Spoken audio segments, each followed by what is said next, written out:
నిన్న మంగళగిరిలో లోకేష్ గారు నామినేషన్ దాఖలు చేసిన విధానం గాని, లేకపోతే ఆయన కోసం వచ్చిన ప్రజలు గాని, లేదా మరోవైపు కొన్ని కృష్ణా జిల్లాలో బోడే ప్రసాద్ గారు, లేకపోతే భారతీయ జనతా పార్టీకి సంబంధించిన సుజనా చౌదరి గారు, ఇలా తెలుగుదేశం పార్టీ అభ్యర్థుల నామినేషన్లలో జనాలు విచ్చలవిడిగా బయటకొచ్చి వాళ్ళ మద్దతు తెలుపుతుంటే, మరోవైపు విడదల రజనీ గారు గాని, లేకపోతే అదే లోకేష్ గారి మీద పోటీ చేస్తున్నటువంటి మంగళగిరి మహిళా అభ్యర్థి గారిని ఎందుకని మేడం, ఎందుకని జనాలు వెలవలపోతున్నారు, ఎందుకని అంటారు?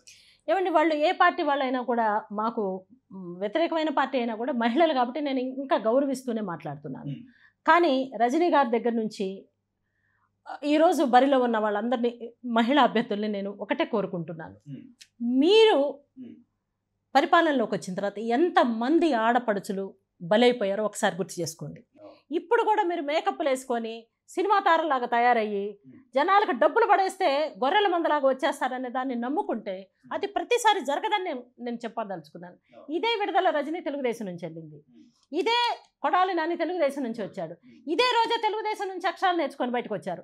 అంటే అక్షరాభ్యాసం ఇక్కడ నేర్చుకొని ఇక్కడ కొంచెం 4 అక్షరాలు నేర్చుకోగానే బయటకు వెళ్ళిపోయి మీరు మళ్ళీ తిరిగి నీకు అక్షరాలు నేర్పించిన వాళ్ళని, నీకు అన్నం పెట్టిన వాళ్ళ మీద దాడి చేస్తున్నావంటే నీ ఎండింగ్ ఎంత ఘోరంగా ఉంటుందో రేపు మీరే చూస్తారని నేను చెప్పదలుచుకున్నాను.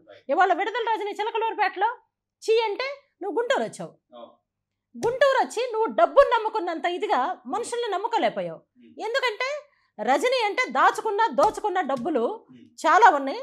ఆ డబ్బులు తీసుకొని ఓటు మాత్రం తెలుగుదేశానికి వేసి రజనీ లాంటి వాళ్ళకి జలకిద్దామని చెప్పి జనం ఎదురు చూస్తూ ఉన్నారు. కానీ ఇక్కడ నేను ఒకటి చెప్పదలుచుకున్నానండి, ప్రజలకి డబ్బులు తీసుకోవటం బాగా అలవాటు చేశారు జగన్మోహన్ రెడ్డి గారు. ఇళ్లల్లో కూర్చోబెట్టి డబ్బులు ఇవ్వటం వల్ల ఇవాళ డబ్బులు ఇస్తేనే మేము వస్తాము, డబ్బులు ఇస్తేనే ఓటేస్తాం అనే పరిస్థితికి తీసుకొచ్చింది మాత్రం వాస్తవం. ఎవరు ఎక్కువ డబ్బులు ఇస్తే వాళ్ళకి ఓటేయాలనుకుంటున్న మానసిక స్థితిలో జనం ఇంకా ఉన్నారనేది నేను ఒప్పుకుంటున్నా. కానీ నువ్వు ఓటు తీసుకున్న రోజు మాత్రమే హ్యాపీగా ఉంటావు, ఓటు వేసి 5 సంవత్సరాలు నువ్వు నరకంలో ఉంటావు అనే దానికి మొన్న జరిగిన 5 సంవత్సరాలు ప్రత్యక్షంగా మీ కళ్ళ ముందు కనిపిస్తూ ఉన్నాయి. కాబట్టి ఏంటంటే ఎటు తిరిగి వచ్చినా కూడా వివేకానంద రెడ్డి గారి మర్డర్ కేసు దగ్గర నుంచి, అట్లాగే కోడికత్తి సీన్ దగ్గర నుంచి, డోర్ డెలివరీ కాబడినటువంటి సుబ్రహ్మణ్యం దగ్గర నుంచి, అదే అనంతబాబు ఇప్పుడు మళ్ళీ పెద్ద రాష్ట్ర నాయకుల్లాగా తిరుగుతున్న ఆ వైనం దగ్గర నుంచి, ఇలాంటి విషయాలన్నీ ప్రజలు గుర్తించడానికి కొంత టైం కేటాయించుకోవాల్సిందిగా నేను దయచేసి మనవి చేసుకుంటూ ఉన్నాను. కాబట్టి అంబేద్కర్ ఇచ్చినటువంటి రాజ్యాంగంలో నీకు అన్ని హక్కుల కంటే కూడా ఓటు హక్కు అనేది చాలా విలువైంది. అది నీ భవిష్యత్తుని, రాష్ట్రాన్ని, నువ్వున్న రాష్ట్రాన్ని, నువ్వున్న ప్రదేశాన్ని వెరసి నీ దేశాన్నే బాగుపరచడానికి రక్తంతో సంబంధం లేనటువంటి ఒకే ఒక సైలెంట్ ఆయుధం ఓటు అని చెప్పినటువంటి ఒక ఘనమైన రాజ్యాంగం మనకుంది. కాబట్టి ఏంటంటే ఆ ఓటుని మనం సద్వినియోగంగా ఉపయోగించుకుంటే మనకు ప్రయోజనాలు జరుగుతాయి. ఆ ఓటుని దుర్వినియోగం చేసుకుంటే మనం మళ్ళీ బురదలో పడతాము, ప్రమాదకరమైన పరిస్థితుల్లో పడతాం, రక్తశక్త రాజకీయాల్లో కొట్టుమిట్టాడి మనం కూడా ఏదో ఒక రోజు బలిదానం అవుతామని నేను చెప్పదలుచుకున్నాను. కాబట్టి ఏంటంటే ఈరోజు జగన్మోహన్ రెడ్డి గారికి నేను ఒకటే చెప్తా ఉన్నా, జగన్మోహన్ రెడ్డి గారు గాయాలు చేసుకున్నా, జగన్మోహన్ రెడ్డి గారు ఇంకొకసారి కత్తితో దాడి చేపించుకున్నా కూడా ప్రజలు అది నాటకంగానే చూస్తున్నారు. ఏమంటే ఐఎమ్ సో సారీ, నాయనా పులి వచ్చే కథలాగా అయింది వాళ్ళ జగన్మోహన్ రెడ్డి గారి పరిస్థితి. పులి రాకుండానే నానా పులి వస్తుంది అని అంటే ఒకసారి భయపడ్డాడు, 2 సార్లు భయపడ్డాడు, 3వసారి నిజంగానే పులి వచ్చినప్పుడు పులి రాలేదు కాబోలని అనుకుంటే ఆయన జాగ్రత్త పడలేదు, పులి వచ్చి తిని వెళ్ళిపోయింది. సేమ్ అదే పద్ధతిలో రేపు జగన్మోహన్ రెడ్డి గారిని నిజంగా ఎవడైనా పైచ్యం ఎక్కి నువ్వు చేసిన దురాఘాతాలకి నేను చంపాలనుకుంటానని వచ్చి నిజంగా పొడిచినా కూడా అది జనం నిజంగా పొడిచాడు అని నమ్మే పరిస్థితుల్లో లేదు. సో సాడ్ అండి, సో సాడ్. సో ఏంటి, నీకు నిజంగా ప్రమాదం జరిగినా కూడా ఇది ప్రమాదం కాదు, నాటకం, ఇది జగన్ నాటకం అని జనం ఇమ్మీడియట్గా స్పందించే ఆ పరిస్థితిని, ఆ దయనీయమైన పరిస్థితి నువ్వు కల్పించావు. దానికి అందరూ బలి అవుతున్నారని నేను చెప్పదలుచుకున్నాను. కాబట్టి ఇప్పటికి కూడా ముఖ్యమంత్రిగా నీ పట్ల ఆ హోదాలో నువ్వు ఉన్నావు కాబట్టి మీ పట్ల గౌరవం ఉంది. కానీ ఈ నాటకాలు ఆపండి, ఈ దౌర్జన్యాలు ఆపండి. రేపు ఎలక్షన్ నాటికి ఇంకెన్ని చేస్తావనే భయంలో ఉన్నావు. ఈరోజు కూడా ఈ రాయి విసిరిన ఘటనలో బోండా ఉమ్మ గారిని బలి చేయడానికి మళ్ళీ ప్రయత్నం చేశారు.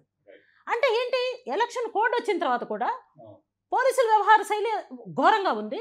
అసలు ఎలక్షన్ కమిషన్కి ఒక సమాచారాన్ని ఇట్లా మా మీద అన్యాయంగా కేసులు పెడుతున్నారు, మా మీద ఆరోపణలు చేస్తున్నారని ఎలక్షన్ కమిషన్కి చెప్పుకునే లోపల 100 జరిగిపోతూ ఉన్నాయి. కాబట్టి ఏంటంటే ఎలక్షన్ కమిషన్ కూడా ఈరోజు టిఎన్ శేషన్ గారు లాగా ఒక ప్రత్యేక అధికారాలు, విశేషాధికారాలు డిస్క్రిషనరీ పవర్ ఉన్నటువంటి ఎలక్షన్ కమిషన్ ఏదైతే ఉందో అది రేపు జరగబోయే ఎలక్షన్స్లో చాలా నిక్కచ్చిగా, నిర్దాక్షిణ్యంగా, నిస్సంకోచంగా, నిబద్ధతగా పనిచేస్తేనే ఇక్కడ ఎలక్షన్ కమిషన్ ఇవ్వబోయే ఫలితాలు మంచిగా ఉంటేనే ప్రజలు బాగుంటారని నేను చెప్పదలుచుకున్నాను. కాబట్టి ఏంటంటే election commission has to play vital role for the coming election. ప్రతిసారి ఎలక్షన్ కమిషన్కి ఉన్న అధికారాలు ఎలక్షన్ కమిషన్ అధికారులకే తెలియకపోవటం అనేది కూడా ఈ రోజు వరకు అనర్థాలకు దారితీసిందని చెప్పదలుచుకున్నాను. కాబట్టి ఒక టిఎన్ శేషన్ గారిని వీళ్ళు భారత ఎలక్షన్ చీఫ్ కమిషనర్గా పనిచేసినటువంటి టిఎన్ శేషన్ గారు చివరికండి సింపుల్ లైఫ్ జీవించి సింపుల్గా వైఫ్ అండ్ హస్బెండ్ 2 days గ్యాప్లో చనిపోయారు వృద్ధాశ్రమంలో ఉండి. అంటే అంత త్యాగపూరితమైనటువంటి సెన్సేషనల్ రాజకీయాలలో వాళ్ళ పాత్రని వాళ్ళు కనబరుచుకొని చివరికి అంత సాధారణమైనటువంటి ఎండింగ్లో వాళ్ళు చనిపోయారంటే చనిపోయినా కూడా బ్రతికినట్లేరండి వాళ్ళు నభూతో. కాబట్టి ఏంటంటే అలాంటి వాళ్ళ దగ్గర నుంచి మనం నేర్చుకోవాల్సింది చాలా ఉంది. మీన్వైల్ నేను ఎండింగ్లో ఒక మాట చెప్పదలుచుకున్నానండి.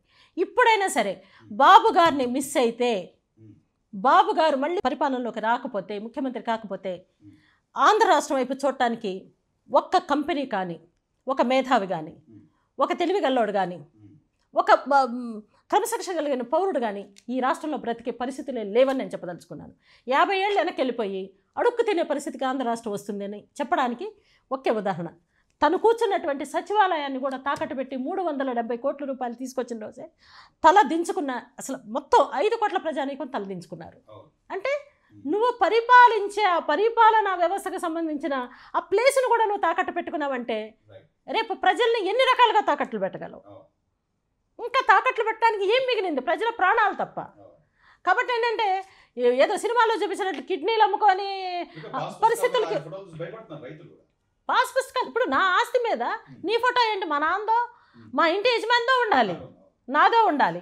అంతేగాని ఆ పాస్ పుస్తకాల మీద నువ్వు వేసుకుంటే రేపు వాటన్నిటిని నువ్వు ఏ పద్ధతిలో లాగేసుకుంటున్నావో తెలుసుకునే లోపలే జరగాల్సిన అనర్థాలన్నీ జరిగిపోతున్నాయి. కాబట్టి ప్రజలు కళ్ళు తెరవాలని నేను కోరుకుంటూ ఉన్నాను. ఇకపోతే ఈ సందర్భంగా నేను అమరావతి గురించి ఒక విషయం చెప్పాలనుకున్నానండి. నిన్న శ్రావణ్ గారు, తెనాలి శ్రావణ్ గారు తెలుగుదేశం అభ్యర్థిగా నామినేషన్ వేయడానికి పోతే వార్ వన్ సైడ్ అని నేను ఎప్పటి నుంచో వాడుతూ ఉన్నాను. మొత్తం తాడికొండ ప్రజానీకం అంతా నామినేషన్ దగ్గరే ఉందండి. బహుశా నాకు తెలిసి ఏ నాయకుడికి అట్లా రాలేదు. ఎందుకంటే ఈరోజు అమరావతి మన ఆత్మగౌరవానికి సంబంధించిన విషయం. అమరావతి ఎజెండానే ఆంధ్రప్రదేశ్ ఎజెండా. కాబట్టి ఏంటంటే మళ్ళీ మేము నొక్కి ఒక్కడి నుంచి చెప్పేది ఏంటంటే బౌద్ధారామం ఏదైతే ఉందో కాలచక్ర అనే ఒక మంచి యజ్ఞాన్ని మీ నాన్నగారు వైఎస్ రాజశేఖర రెడ్డి గారు జరిపినటువంటి అమరావతి ఏదైతే ఉందో అమరావతి రాజధానిగా కొనసాగటానికి మా శాయశక్తుల ప్రయత్నం చేస్తున్నాము. ఖచ్చితంగా ప్రజలదే విజయం. బుద్ధుడు ఇచ్చినటువంటి ప్రవచనాలు ఖచ్చితంగా ఆచరణలోకి తీసుకురావడానికి మేమందరం ప్రయత్నం చేస్తామని చెప్పుకుంటూ జగన్మోహన్ రెడ్డి గారు change ever self, change ever attitude. ఇక్కడ నుంచి అయినా రెస్ట్ ఆఫ్ ది లైఫ్ మీరు ప్రశాంతంగా ఉండటానికి ప్రయత్నం చేయండి. మీరు ఈ వయసులో ఇంత బలమైనటువంటి మెజారిటీ తెచ్చుకొని కూడా ఒక్క క్షణం మీరు ప్రశాంతంగా లేరని చెప్పడానికి మీ హావభావాలు, మీరు వాడుతున్న పదాలు, మీరు చేస్తున్నటువంటి చిన్న చిన్న చీప్ ట్రిక్స్తో కూడినటువంటి ప్రక్రియలే తెలియజేస్తూ ఉన్నాయి. కాబట్టి ఏంటంటే మీకు ఎన్ని ఆస్తులున్నా, ఎన్ని అంతఃపురాలున్నా, ఎన్ని మ్యాన్షన్స్ ఉన్నా, ఎక్కడ కొనుక్కోవాలంటే అక్కడ కొనుక్కొని కొండల్ని ఇల్లు చేసుకున్నా కూడా నువ్వు సంతోషంగా లేకపోతే అది మానవ జీవితం కాదని నేను చెప్పదలుచుకున్నాను. కాబట్టి ఏంటంటే సాక్షాత్ నీ కుటుంబ సభ్యులే నిన్ను దోషి అని చూపించేటప్పుడు రేపు న్యాయస్థానాలకి ఆ ఎవిడెన్సులు చాలని నేను చెప్పదలుచుకున్నాను. కాబట్టి ఏంటంటే రేపు ఎలక్షన్ అయిపోయిన తర్వాత కోర్టు ప్రొసీజర్స్ చాలా తీవ్రంగా ఉంటాయండి. ఆ తీవ్రంగా ఉండే క్రమంలో వివేకానంద రెడ్డి గారే కాదు, బలైపోయినటువంటి కొన్ని వేల మంది కార్యకర్తల కేసులన్నీ మళ్ళీ బెంచ్ మీదకి వస్తాయి, జడ్జిమెంట్స్ ఉంటాయి. ఆ జడ్జిమెంట్స్లో ఎవరైతే కఠినంగా వ్యవహరించి నేరస్తులుగా వ్యవహరించారో వాళ్ళందరూ జైలు పాలవడానికి సిద్ధంగా ఉండమని చెప్తున్నాము. సో మేము సిద్ధం ఒక మంచి సమాజానికి.